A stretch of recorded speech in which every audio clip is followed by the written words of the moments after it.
Prošle nedelje smo započeli priču o zdravstvenom problemu sa kojim se suočava veliki broj vlasnika pasa. Radi se o osteoartritisu koji izaziva veliki bol kod ljubimaca. Osnovni cilj terapije ovog degenerativnog oboljenja jeste smanjiti bol, povećati pokretljivost ljubimca i ukoliko je moguće ukloniti uzrok nastanka i razvijanja artritisa. Često psi koji imaju artritis imaju i preteranu telesnu masu. Svakako cilj nam je da je dovedemo na neku optimalnu granicu. Zatim vežba i fizikalna terapija je vrlo bitna.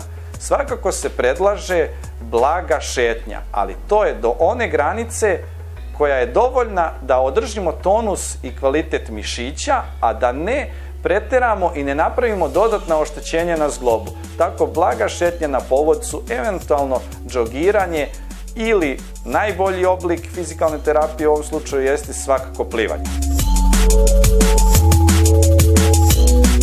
Pored fizikalne terapije u procesu lečenja mogu se upotrebljavati i specifični dodaci ishrani koji pomažu obnavljanju hrskavice. To su preparati koji sadrže glukozamin i hondroitin i treba koristiti one koji su namenjeni baš kućnim ljubimcima, a izbegavati tablete namenjene ljudima.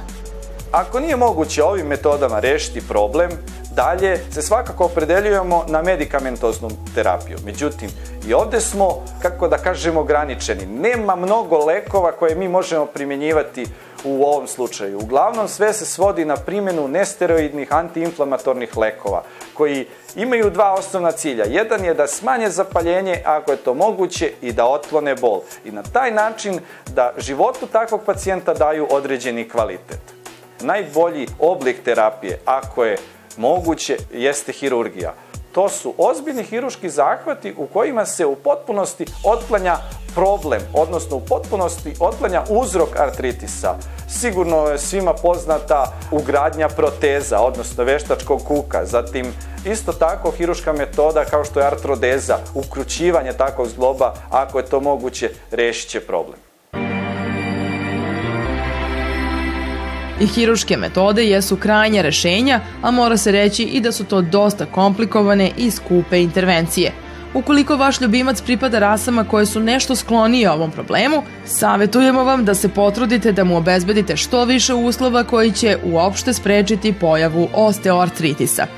Svakako kvalitetna ishrana koja će sadržavati potrebne hranljive sastojke koje su jako bitni u izgradnji kostiju i hrskavica. I još važnija stvar je održavanje telesne težine, koja mora da bude što približnija optimalnoj za određenu rasu, odnosno za određenog psa. Isto tako aktivnost, vrlo bitna kod ove bolesti. Dovoljne aktivnosti u mlađem periodu, u periodu odrastanja psa, svakako će dobro doći i sprečiti pojavu ove bolesti. Za kraj priče o osteoartritisu jedan praktičan savet. Ukoliko nabavljate ljubimca koji pripada rasama koje su predisponirane za ovakav zdravstveni problem, obavezno od odgajivača tražite podatke o roditeljima i precima šteneta. Pored toga, uradite i skrining na displaziju kukova i laktova i na taj način predupredite veoma ozbiljne zdravstvene probleme koji mogu da se razviju u kasnijim godinama. O svim detaljima ovakvog pregleda raspitajte se kod svog veterinara.